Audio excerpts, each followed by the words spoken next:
sih kalian main sesuatu, tetapi pakai uang tunai sama sekali. Atau pinjam uang cuma lewat aplikasi tanpa harus ke bank. Nah, sebenarnya semua itu bagian dari yang namanya financial technology atau biasa kita sebut fintech. Di zaman sekarang, hampir semua aktivitas keuangan sudah bisa dilakukan secara digital. Tapi sebenarnya apa sih fintech itu?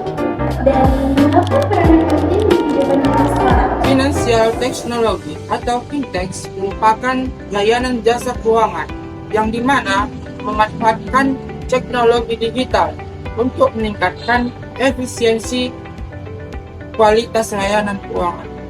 Artinya, fintech ini menggabungkan dua sistem, yaitu keuangan dan teknologi, yang berarti di mana aktivitas keuangan dapat diproses lebih cepat dan praktis.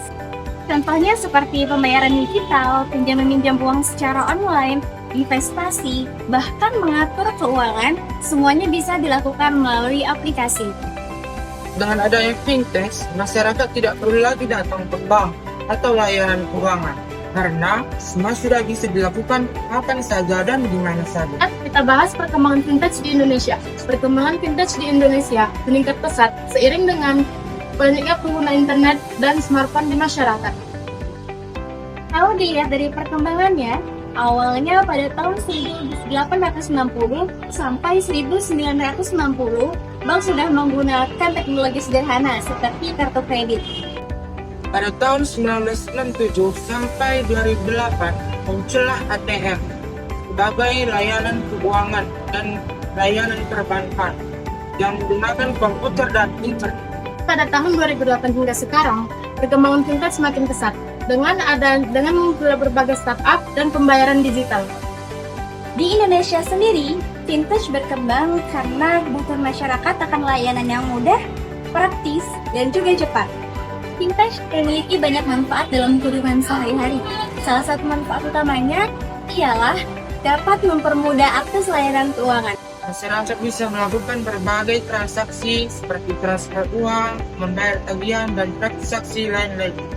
Selain itu, fintech juga membantu proses transaksi lebih cepat, bahkan dapat dilakukan dalam hitungan detik. Hal ini tentunya membuat aktivitas ekonomi menjadi efisien dan praktis. Fintech juga berperan penting dalam meningkatkan inklusi keuangan. Inklusi keuangan adalah di mana seluruh masyarakat memiliki akses terhadap layanan keuangan. Dengan adanya fintech, masyarakat yang tinggal di desa terpencil sekalipun yang sebelumnya sulit mengakses bank, sekarang bisa melakukan layanan melalui aplikasi digital. Selain itu, fintech juga membantu pelaku UMKM untuk mendapatkan akses pembiayaan, misalnya seperti pinjaman online. Hal ini tentu sangat membantu meningkatkan kesejahteraan masyarakat dan pertumbuhan ekonomi.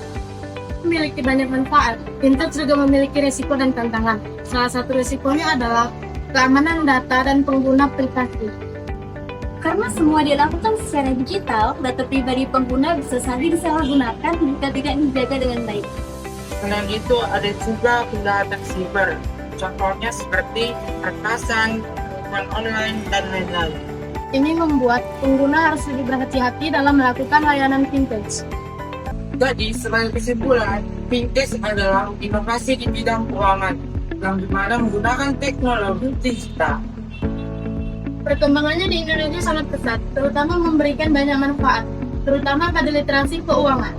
Namun, fintech juga memiliki risiko yang perlu diwaspadai, sehingga dibutuhkan pengawasan dan edukasi berkelanjutan. Nah, jadi itulah dia kawan-kawan pembahasan kita tentang fintech. Dari video tersebut kita paham tentang risiko dan manfaatnya. Tadi, jangan cuma pakai teknologinya saja, tapi kita juga harus bijak dalam menggunakannya.